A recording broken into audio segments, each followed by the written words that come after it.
Some shows talk about one team. Other shows barely talk sports. This show will talk Packers, Brewers, and Bucks every day. It's Wisconsin Sports Daily with Steve Sparky Fifer, served up by Wendy's on the Wisconsin Sports Radio Network. Download the Wendy's app today.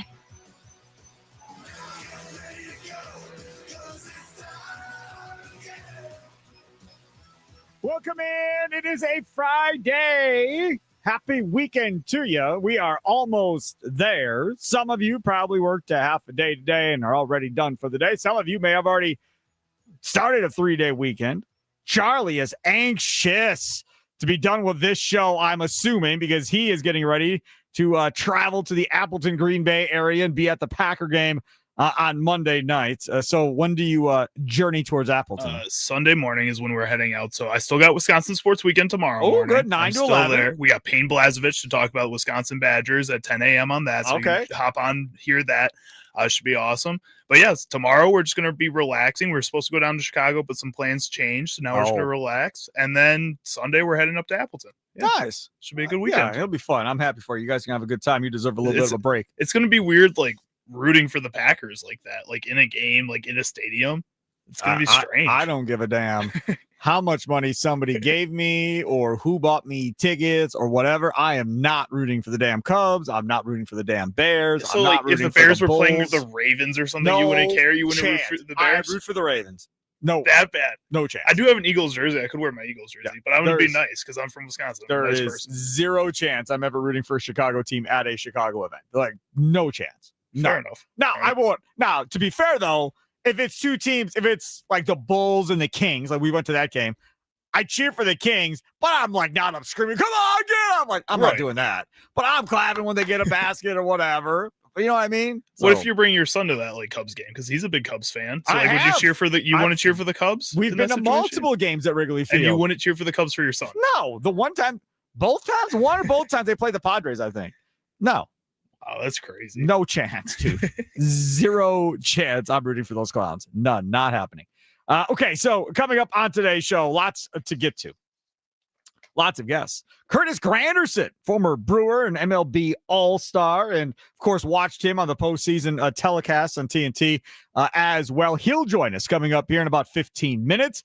I got to talk with Ryan Wood, the Green Bay Packers beat writer for the Green Bay Press-Gazette, normally at 2:40, but the way the media availability lined up today on a Friday at Lambeau, we had to shift him to 3 o'clock. So he's on at 3 o'clock. Devin Jackson, sports editor for the Philadelphia Inquirer. He'll join us coming up at 3:20 to preview Packers and Eagles coming up on Monday night. And then, of course, Joe Bartel, RotoWire Fantasy Sports, Fantasy Football Friday, taking your questions at 4:20. Follow the money with Austin Herdania from the Potawatomi Sportsbook at 4:40. So lots to get to. And I'm telling you now, Charlie Usen, when we are done with the Austin Herdania interview, you need to remind me to tell you and everyone listening about a unbelievable Sparky old man moment that occurred to me.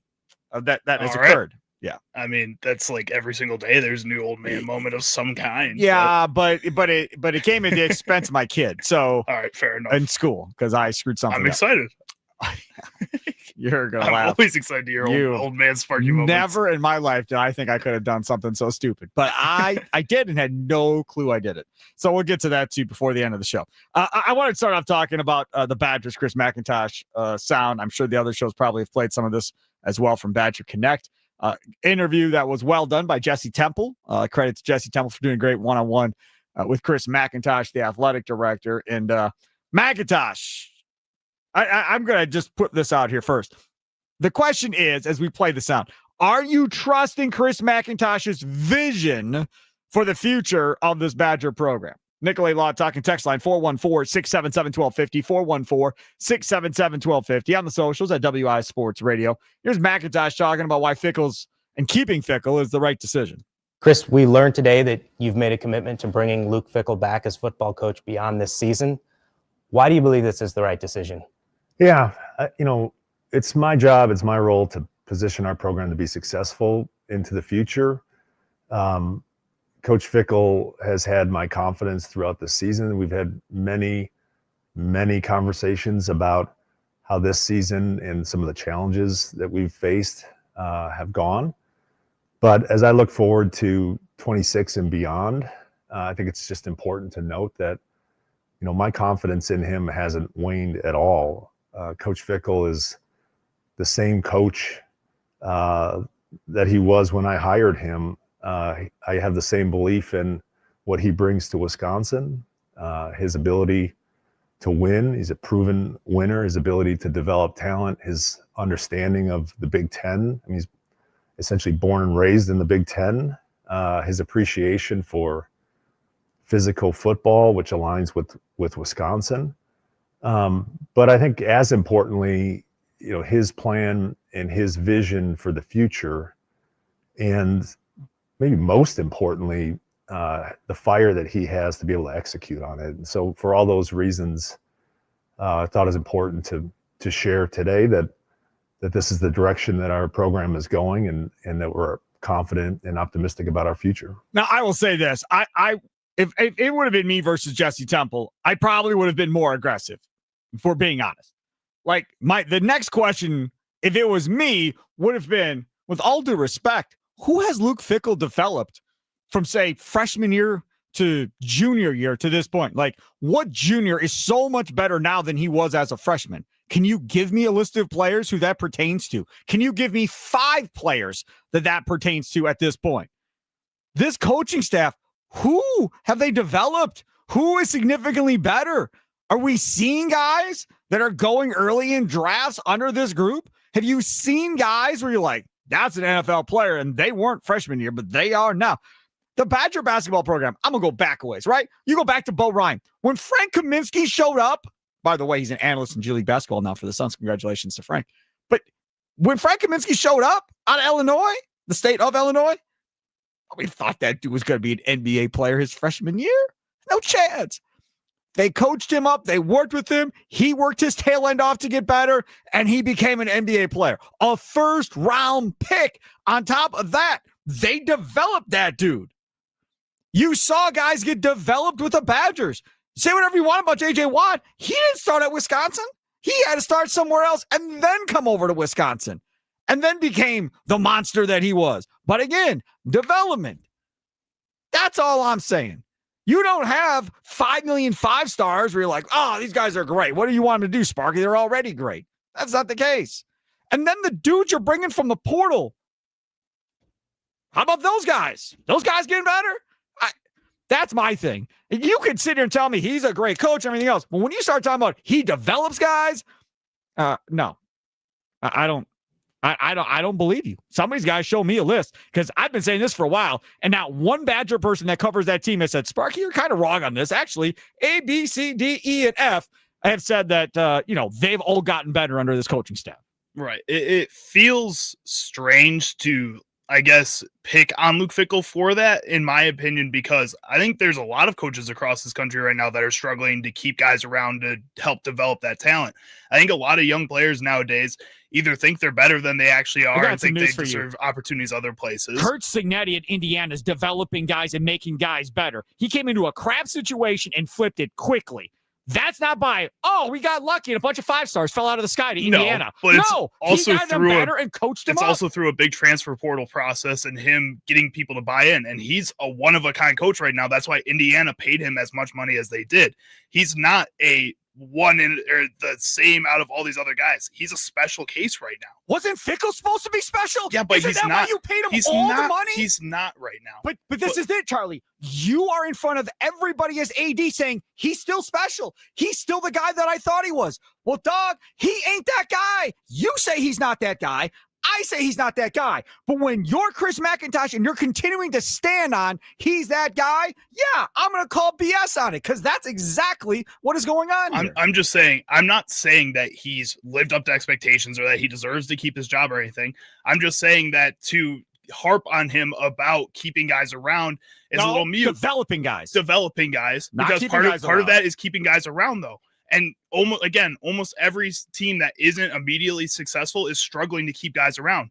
And a lot of those teams, if they do develop a guy in 2 years, he's a junior going into his junior year, he's supposed to be a starter, that guy's already looking at other schools to go and make himself even better at that point. Yes, Luke Fickell has to do a better job at, when those guys get to that point, keeping them there or making them want to buy into his message. But right now, he's not doing that. At the same time, that's also not a strange case across the country. There's a lot of coaches struggling with that same thing in this world of NIL and transfer portal. That's nice. That's cute. I'm happy that you're trying to defend this crap. I'm not going to listen to it. I don't care about some guy like the pipsqueak Fleck over at Minnesota. I don't care what he's going through. I don't care what Bielema's going through at Illinois. I don't care what the rest of these guys are doing. All I care about is where Wisconsin was prior to this dude showing up, and now where Wisconsin is now, and an athletic director that's standing on it and defending and saying, still believe. Well, again, with all due respect, in 3 years, I believe he's the wrong guy now based on what I've seen in 3 years. Now, Jesse Temple continues at Badger Connect, asking him, well, okay, cool, but what's going to change? What changes will be made as we move forward to the offseason that you believe will put Wisconsin on a better path to success? Yeah, I think, one of the things that this season has shown us is that we can identify the challenges and the challenges that we've faced this season. And that allows us to develop a plan. That's a plan that we've begun to execute on. It's not like that starts today. And I think, it begins with the people around our program, in and around our program. I think as I mentioned, every aspect of our program will be evaluated and scrutinized. I think it starts, when I say in and around, it starts at the top. It starts with me. It starts with Coach Fickell. It extends to our coaching staff, to everyone that's within our program. I think, one of the things that I'm most pleased with is the alignment that we have when you talk about from the top, like from the top being Chancellor Mnuchin, and the alignment around the need for us to invest in our program, continue to invest in our program. Okay. Mnuchin. Let's talk about that for a second. The reason why Barry Alvarez was able to do what Barry Alvarez did to turn around this football program the way he did was because Donna Shalala was running the boat, running the ship, right? And she let him have the resources. She let him move the line and get kids in. She let him do whatever he needed to do to get this thing turned around. She believed in sports and was invested in sports. Now, she leaves. They haven't had that type of support like that. Now, listening to Chris McIntosh talk, I don't know. I have no inside knowledge, but it sounds like maybe they've got another one now that might be involved in wanting to see this do well and willing to do whatever they have to do in order to get this thing turned around. If that is Chancellor Mnuchin and that's what this is, that's a home run for Chris McIntosh and the program. That doesn't make Luke Fickell a better coach. That doesn't mean his coaching staff can develop players. And that doesn't mean he has any idea how to run an effective offense, because so far we haven't seen it in 3 years, regardless of who the offensive coordinator's been. And it doesn't guarantee you that every transfer portal quarterback you bring in is going to stay healthy either. But if she is in their corner and is willing to throw money, even more than they throw already, at these guys to try and help them win, that's a bonus. That, to me, was positive to hear about this. It still doesn't answer why something hasn't been done before this. This is the answer, before we get to Curtis Granderson, that irritated everybody. You talked when you hired Luke about championship level expectations at Wisconsin for the football program. As you look forward to year 4, what does success look like to you? How will you determine whether this is a path that is working? Yeah, I think, the priority for me is to continue to grow the program in a way that puts us in a position to achieve those expectations. That comes in many forms. It's not limited to wins and losses. Done. At that point, should have just ended the interview, got up and walked out. That was it. Because what that tells you is, to me, is that we are now back to Barry days, right? No more talking national championships. No more talking about any of that crazy crap. Now we're going to focus on just getting to bowl games every year, do our best in the Big Ten, and that'll be good enough. That's where we are. You start telling me it's not about wins or losses. If I'm Luke Fickell, I'm smiling like, dude, this is great. I'm going to be here forever. I'm going to retire a Badger because they don't say that crap at Alabama. They don't say that crap at LSU. I don't think they say that crap anywhere else. They don't say that crap. I've anywhere never heard else. anybody say at that. D3 Elmhurst University, we cared about wins and losses, dude. Like, that's something you have to care about. That's crazy. That's insane to go out there and say that because you're only saying that to defend Luke Fickell in this situation. Horrible. That's the only reason you say those words. The other reason you say it is because that means to me, he knows they aren't going to be great next year either, probably. And he's setting this up as, hey, we may only win 6. We'll be a bowl team, but I'm just going to tell you now, it ain't about wins and losses of how I'm going to judge everybody here. So he's setting them up to get through 26, get through 27, get himself to 28, and they're going to ride together for a while. You all think it's only a year. You listen to that, that tells me they're going down in this ship together whenever that is, 2 years, 3 years, 4 years. But as long as they got Mnookin in their corner and they believe in him, and you've got the top donors in your corner and he believes in you too, which is happening, dude, they're going to be there for a long time. They aren't going anywhere anytime quick. I'll promise you that much. Coming up next, Curtis Granderson, former Milwaukee Brewers outfielder, MLB star, and of course, as part of that pre- and post-game show on TNT, he joins us straight ahead, talk some Brewers baseball, talk about really how far away are they to the Dodgers, the Blue Jays, and so forth. It's Wisconsin Sports Daily, served up by Wendy's, live from Wisconsin Sports Radio Network studios, powered by the Potawatomi Sportsbook. Sparky here.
Welcome back. It is Wisconsin Sports Daily. Served up by Wendy's live here on the Wisconsin Sports Radio Network. Welcome in to our fine affiliates around the state, 99.7 FM, WNFL, 93.9 The Game in Wausau, 710 The Game in Duluth Superior, and in Milwaukee, 1250 AM and 105.7 FM The Fan. Joining us now on the guest hotline. You can see him as we stream live on X and stream live on YouTube at WI Sports Radio. Always smiling. Dude is always smiling. He was here in Milwaukee. He's smiling on TV. The man never stops smiling. Curtis Granderson joins us now on the guest hotline powered by Gruber Law. Curtis Granderson, thank you so much for coming on, man. I appreciate it. No problem at all. And you got to have a smile on. I'm in Chicago. The sun's out. It's November. Definitely can't be complaining about that. Yeah, okay. That's fair. Bulls are winning. Bears are doing better than expected. We won't talk about the Trader and the Cubs. We'll just move on. So I want to talk about this great thing that you're doing with our fine friends over here at the Pick and Saves around the state of Wisconsin. And not only are you a smiling person, but you're also a very giving person. Tell us about your foundation and things people can get involved with here in the holidays. So my Curtis Granderson Foundation has an initiative called Grand Giving. We started it 12 years ago to help fight food insecurity. And this month of November is when we always kicked it off because hopefully the postseason was going to be going and I was getting a chance to play deep into October. But then I would finally be home in November. And here's an opportunity to be able to give back. A lot of people are in a giving spirit. A lot of people are wanting to help out before the holidays really get going. So in Chicago, which is home for me, we partner with Mariano's, which is a Kroger brand. And the proceeds at the counter benefited the Greater Chicago Food Depository and the Northern Illinois Food Bank. Now we've expanded into Wisconsin with Pick and Save and Metro Market.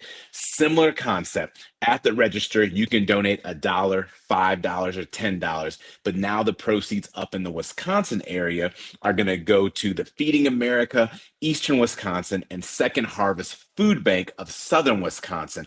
All month long, all of November. And for those of you that are listening that may not have either of those stores around you, you can also donate online at grandgiving.org. Again, that's grandgiving.org. That's my initiative underneath the Curtis Granderson Foundation, trying to help fight food insecurity all month long in the month of November. Yeah, we're on across the state, right? So we're in Green Bay, we're in Wausau, we're in Duluth Superior. We're on all over the state, not just in Milwaukee, which is a pretty cool thing. Yes. I'm a big fan. Obviously, we do the Stuff the Bus promotion on our sister station, Milwaukee WMYX, for the same deal for Feeding America as well. We try to fill up as many city buses as we can with food and that whole deal, which is awesome. So being a part of this, very cool. Again, you can $1, $5, $10, whatever you want to raise it up to, right? It doesn't matter. There's not a set cost. And then you have the $5 prepackaged grocery bags too. Yeah, that's the first time we're doing this. So super excited about that. You know, not only do you have the option, like we talked about, the $1, $5, and $10 at the register or online, again, at grandgiving.org. You can also, at the Pick and Saves or the Metro Markets, do these $5 sack bags where it's a bag full of meals that are going to be donated automatically to those different food partners for people that are food insecure. And for those that don't know what food insecurity is, that means you don't know where your next meal is coming from. And just think about that. You know, you just wake up, you have breakfast, you know, you have lunch, you have a snack, you send your kids off to school with a snack, you come home, have dinner, and thinking about not having a meal after meal goes, whoa, like there's a lot of people out there that are still in that situation. And now times are even harder than ever before. So to be able to help out, truly $1 goes a long way. And like you talked about, these sack packs that we're able to put out for $5 can truly go a long way. So anybody that's listening, when you're out there picking up stuff for the holidays or for your meal for this week or for the kids' practices and things like that, just realize that that little bit does definitely go a long way. Talk with Curtis Granderson, former Brewer and MLB All-Star. Follow him on Twitter at CGrand3. You watched him on postseason television as well this year with Pedro Martinez, who I'll give him credit. He got on that Brewers bus, and he was going to just sit on that Brewers bus until it looked very bleak against the Los Angeles Dodgers. Before we get into Pat Murphy, because you did a great interview I saw on social media with Pat Murphy talking about your time in Milwaukee when Murph was the bench coach. So before we get into Murphy, let's just talk about this team, the talent level. And how, I mean, we always talk about small market versus large market, okay? And people get sick of talking about that. People want the CBA to be changed, so forth, fine. But from a talent perspective, how far away really are they?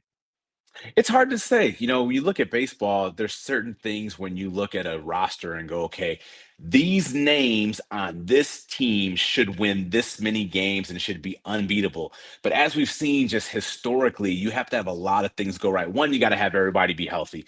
Two, everything's just got to click. And then you got to get hot at the right time. And you definitely can't get cold at the wrong Right. time, which I think is kind of what happened offensively for the Brewers here in the NLCS.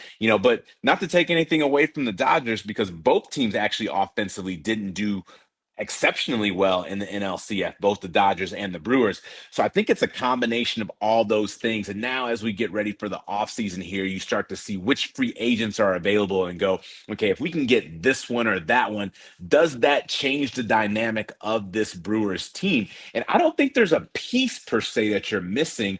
I think there's a great job in the system underneath of getting young players to buy in and understand their role, which I think is key.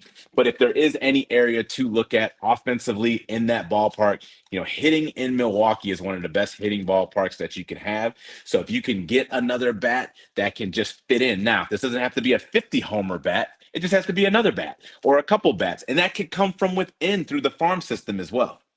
Okay, Curtis. So let me ask you this. They put a qualifying offer out there yesterday, the Brewers did, to Brandon Woodruff, who obviously was not playing because he had the lat strain. And then coming off that major injury that for the previous couple of years during the season and looked really good during the season. Qualifying offers 1 year, $22 million.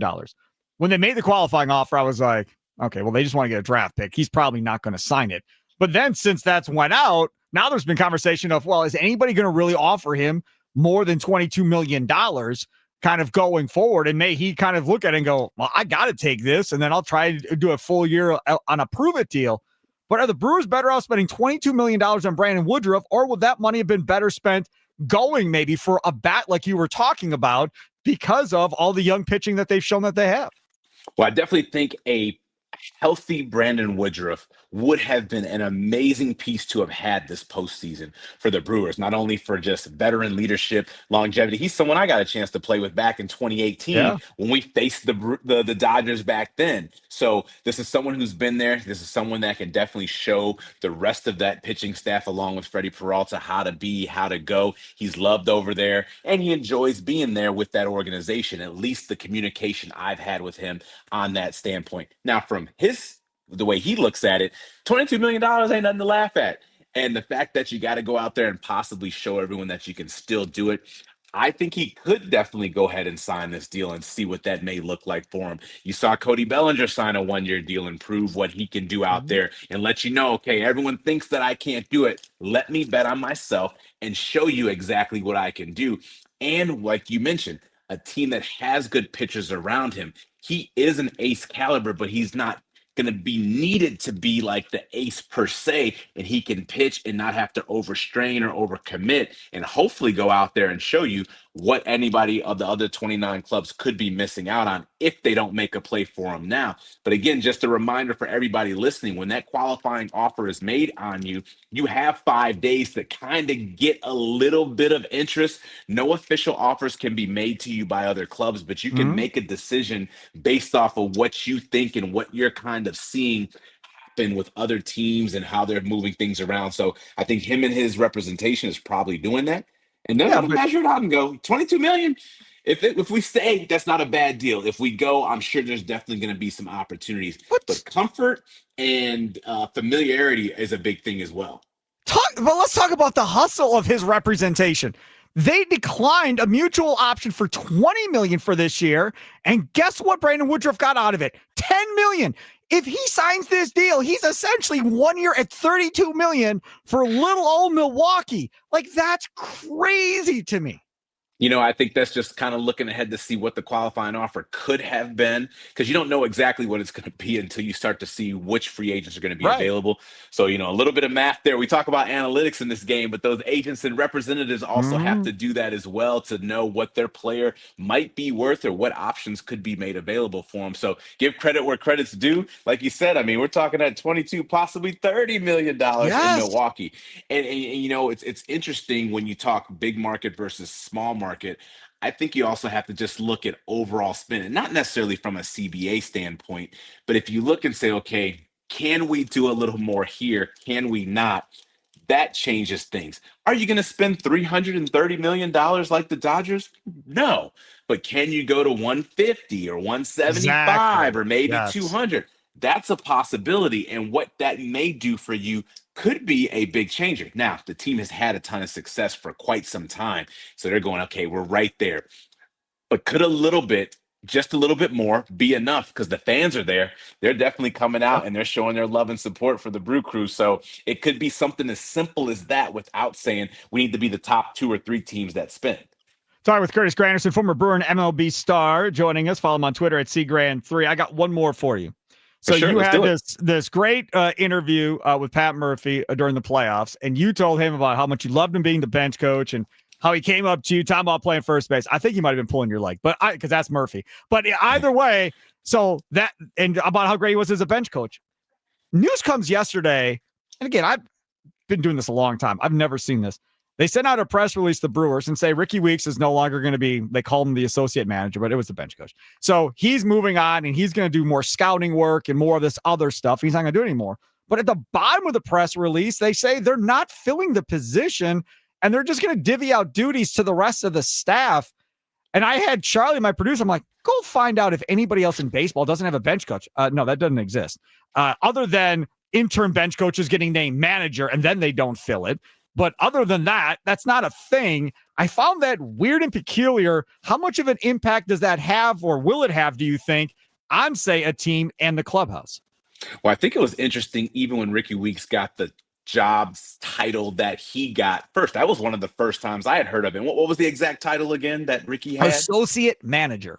Yeah, so that was the first I had heard of that. I don't know if they were the only team doing it at that time, but again, it was something that was new to me. So something like this isn't unfamiliar to the Brewers organization. And I got a chance to not only speak with Pat Murphy, but also Ricky Weeks when we got a chance to see the team during the NLCS. And I just asked him, because this is someone that I played against. We were in the same draft class. We did interesting fact here. He finished number 1 in the country in hitting in college Division I. Like I was number 2 that year. What did he hit, like 435 or something crazy like that? And I was right after him. So it was the two of us went head to head on that side of things. So really cool from that standpoint. And I just asked him, I said, how do you like it? He goes, man, I love it. I love everything about this. I'm learning so much in it. Now, I didn't know that was going to potentially mean these other opportunities were something he was exploring. But at least in that role that he was in, he loved everything about it. So now he's going to be in something different. But I do think the fact that Pat Murphy does such an amazing job of communicating with his players, like I referenced in that time in 2018, this is what I need from you. This is what I'm asking for you. How you feeling? What can you do? What can't you do? I think you can divvy it out as long as everyone understands. Now, you can't change it up on me, right? If all of a sudden we're going to flip this around and I'm going to be the one hosting this interview and you're going to be the one doing it, now it's going to kind of take us off a little bit. But if we know going into it, this is your role, whether it's for this game, for this series, for this month, for this half, for this season, I think everybody can buy in because you kind of saw that happen with this team. Young players coming up, playing different roles, young players batting in different spots, older players getting in different roles, maybe for the first time ever in their career, and everybody accepted it. And I don't see it being much different, even with the coaching staff or someone that slides into a position that was not a coach before. You can slide in and round up that bill at Pick and Save at Metro Market here going forward between now in the month of November and going towards the holidays. And Curtis Granderson has a great deal going on. Tell everybody about it. Grandgiving.org. Again, if you can't make it to the Pick and Saves or the Metro Markets, but if you can, $1, $5, $10 at the register goes a long way to help fight food insecurity all month long of November. We're in the giving spirit. The holidays are just around the corner. So while you're picking up groceries for your friends and family, do what you can. $1 truly goes a long way. And again, if you can't make it, grandgiving.org. You can donate online there. Do it right now. Curtis Granderson, great dude, man. I appreciate you so much for coming on. I hope we can do this again sometime. No problem at all. Thank you. Have a good one. Absolutely. You too. There he is, Curtis Granderson, joining us on the guest hotline, powered by Gruber Law. One call, that's all. You can follow him on Twitter at CGrand3. He doesn't seem to think it's a big deal that they're not going to have a bench coach. I guess we'll see. I don't have an example of another team that's ever tried this. So I understand Murphy is that guy. Caleb Durbin was on this morning at 8:00 on Inside Wisconsin Sports with Trevor and Josh. And I was listening to Caleb Durbin talk, and Josh asked him about payroll discrepancy and how do you block that out and tune that out. And Durbin said, well, I mean, Murph brings it up and says, nobody believes in us. Nobody thinks we can win because of the payroll, blah, blah, blah. So Murphy, as he did in the media, was doing it in the clubhouse as well, Charlie, using it as us against the world, that deal. Now, does that us against the world work next year? Can you use the same thing again next year like you used this year? Depends on how people rank him at the start of the season. I think that's really how he got to that point of using that consistently, is that nobody gave them any credit before the year started. That's crap. And everybody had been no worse than second place. We read over several pieces of him at 85 wins, and he's like, nobody had us over 81. That wasn't true at all. He just made it up. No, but nobody expected them to be the team that they ended up being at the end of the regular not 97. season. Exactly. No, I'll give you that. Yes, you're right. So they didn't have that before the season started, and now teams and people and media members are going to look at them in a higher regard. They have a lot of the same players coming back. So, no, I don't think he can use it that same way unless for some reason the media just falls back on the Brewers and puts them in the same spot that they had them before last season. Yeah, we'll find out how that all goes forward. But you're already seeing people saying, who was it? CBS Sports, one of those guys over there said, nope, I'm not doing it again. I'm not dropping the Brewers in my power rankings. And he's got them right up there at the top. And others have them drop down below the Cubs, regardless of what's going on, just because, but it's not going to work again, like they do every year. And then there are other guys like, nope, I'm not getting burned again in the regular season. I'm not having them lower than, I usually have had in the years past. Coming up next, Carmelo Anthony is a guy that obviously is a Hall of Famer and all of that stuff, and a guy that Giannis wants to work with in the offseason and get together with and so forth. Well, Carmelo Anthony is on a podcast, and he was talking about Ja Morant and possible fits for Ja Morant. Wait till you hear who he decided was a perfect fit for Ja Morant.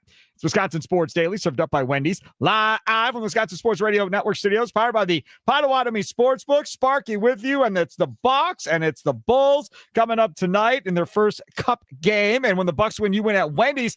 After every Bucks win, stop by any participating Wisconsin Wendy's for a free small vanilla or chocolate frosty classic. No purchase necessary. This offer is only good for 24 hours after a win. So act fast. Get that free small frosty classic at Wendy's.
Welcome back. It is Wisconsin Sports Daily. Served up by Wendy. See Sparky Fifer with you. Charlie Usen, other side of the glass. Still to come, Ryan Wood, the Green Bay Press-Gazette, Packers beat writer, joins us at the top of the hour at 3 o'clock. Devin Jackson, sports editor for the Philly Inquirer, joins us coming up at 3:20. We turn our attention to Carmelo Anthony. And Carmelo Anthony, I'll be honest, like when Carmelo Anthony played, was I a Carmelo Anthony fan? Not really. Didn't really like him Really? at Syracuse. I loved Melo, man. Didn't really like him in the NBA. Never was really a Carmelo Anthony guy. Always seemed pretty selfish to me. Now, having said all of that, Giannis wants to be working out with Carmelo Anthony now that his playing career is done, wants to pick up some tips of the trade from Carmelo Anthony. To that, I say, awesome. I'm all in. Like, that's a great idea. That is stuff that I always will approve of. Anytime somebody is trying to work out with some NBA legend, Hall of Famer to try and pick up and expand their game and not just become complacent. See Shaq. Not be that guy, right? Always trying to expand and get better. And that's something Giannis has consistently done throughout his career, which I appreciate. So here's Carmelo Anthony on the podcast called 7 p.m. in Brooklyn, talking about Ja Morant, who is disgruntled, I guess you could say, in Memphis. Whether or not they trade him, I have no idea, but is disgruntled for sure, and is having his issues with the head coach. So here's Carmelo on that. He need to go somewhere that is already centered around culture and hard work and discipline. I think I know where you're leaning towards. I'm not mad at him in Miami. Yeah. He seemed like a Pat Riley guy. Like Pat gonna let you do you be you, but you also gotta be professional. Where else? The Rockets seem like obviously they need a point guard, but I feel like they already gave up so much to get KD. Milwaukee, you will have somebody else there who can hold you accountable. And Giannis, Ja works, but it's now when you get around somebody else who got a work ethic like that, it only inspires you. It only motivates you to want to be at that level with him. He need help in the sense of a community on a team. As a basketball player. In the locker rooms, this is where vets come in at. Okay, so Carmelo Anthony is saying, hey, man, the Bucks, that's where you need to be with Giannis, somebody with a crazy work ethic that hopefully rubs off on you, and seeing what he puts into it. Is I think every player that comes into the Bucks organization also says the same thing. I knew this dude worked hard, but damn, I didn't realize it was like this. Like, completely different respect. Cole Anthony's been talking about it. Like, you see him and you understand how he works. Miles Turner has talked about it too. Like, it's completely above and beyond what all these guys think he does on a day-to-day basis. And then you hope that rubs off on Miles Turner, or that rubs off on Cole Anthony, or in this case, it would rub off on Ja Morant.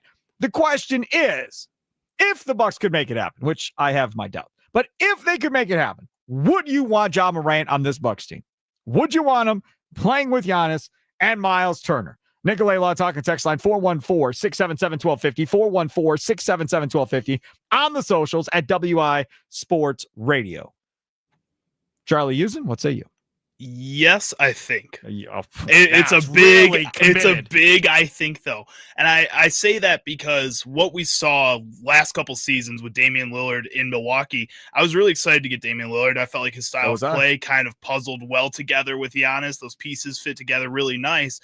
And then you saw it play out on the court, and you saw what happened with the rest of the role pieces around them and how confused sometimes they would get with which style of play they needed to play with both those guys on the court. With Ja Morant, he plays a very similar style of basketball to Giannis, just at the point guard position. I think that'll help these younger players get around that. It's just about if you can make that happen, and that's a big question. That's a huge question. It's a gigantic question. I think Ja Morant, from a talent perspective, is uber talented. I think Ja Morant, from a talent perspective, is one of the most talented guys in the NBA. Without a doubt. I just don't know if Ja Morant really is all in about team. See, that's my issue. Similar issue I have with Carmelo Anthony. And when you have a guy like that is your best player, second best player, I worry about how that affects others. I worry about how that affects Giannis. You already have all this nonsense talk about, Giannis is going to leave. Giannis won't commit long-term. Giannis every offseason. Well, we'll see if they commit to winning. I don't really want to do it. Giannis goes out of his way to say, it's kind of like if you don't have your wedding ring on, you got to do that. So he's flat out saying, hey, man, I'm looking around. Take my ring off, put it in my pocket every summer and see if I can find a better girl than the one I got. Now, that's what he said. So from that perspective, he's already kind of looking to see what the future looks like. Maybe I can find somewhere better to go. If that's the case, the absolute worst thing you could do is put this dude, John Morant, into that locker room. Because if it goes sideways, Giannis going to be like, you know what, Doug? It's your team. I'm out. See you around. I'm getting myself out of here in a trade. You cannot have that happen. I'm all about getting a superstar to try and win a title and put this team over the top. And yes, from a talent perspective, he's out way better than Rollins, way better than Porter Jr., way better than Cole Anthony. Gigantic upgrade, is a legitimate number 2 scoring option to Giannis without question. So from that perspective, you're instantly an NBA title contender.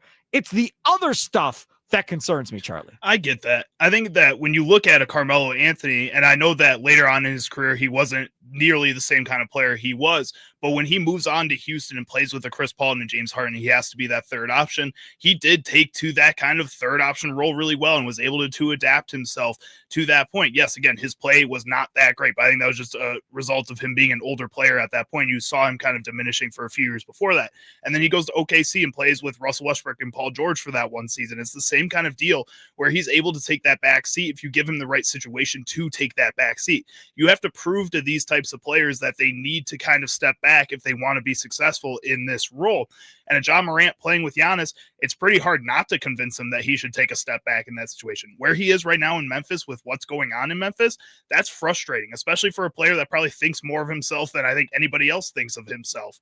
So with John Morant in that situation having to be the leader, yeah, that can be frustrating. Bring him to Milwaukee, though, and I think something can change with his attitude playing with these types of players that also have a different attitude. And you could say the same thing going all the way back to KG going to Boston and playing in a different type of culture. That, yes, his attitude change is kind of the same, but his work ethic changes a little bit. I think that's the biggest thing you have to look at. All right, Nicolay talk and text line. Would you want John Morant on the Bucks? 414-677-1250. 414-677-1250. Sports Talk on Wisconsin Sports Radio Network is presented by Paramount Plus. Can't count on much these days, but you can always count on Sundays with the NFL on CBS and Paramount Plus. Watch your local NFL game every Sunday on CBS and Paramount Plus all season long. Visit ParamountPlus.com/NFL to get started today. Ziggy texts in and says, I'm like 40% confident it would work. Game time didn't work with Giannis and not confident Ja would be different. I think that's completely unfair to compare Dame to Ja Morant. Damian Lillard's attitude and whatever, that was never the issue. The issue was couldn't stay healthy, man. Like, you lose both of them in the playoffs the first year, and then the second year he has issues and he can't stay healthy, and you actually get Giannis healthy in the playoffs, which never happens. So it just didn't work out from an injury perspective. That's an unfair thing. Now, if John Morant comes here and gets hurt like Lillard, okay, that's fair. But I'm worried about his chemistry. I don't think there was a chemistry issue with Giannis and Damian Lillard. Coming up next, Ryan Wood of the Green Bay Press-Gazette, Packers beat writer. He'll join us from Lambeau right here on Wisconsin Sports Daily, served up by Wendy's, live from Wisconsin Sports Radio Network studios, powered by the Potawatomi Sportsbook here on a Friday.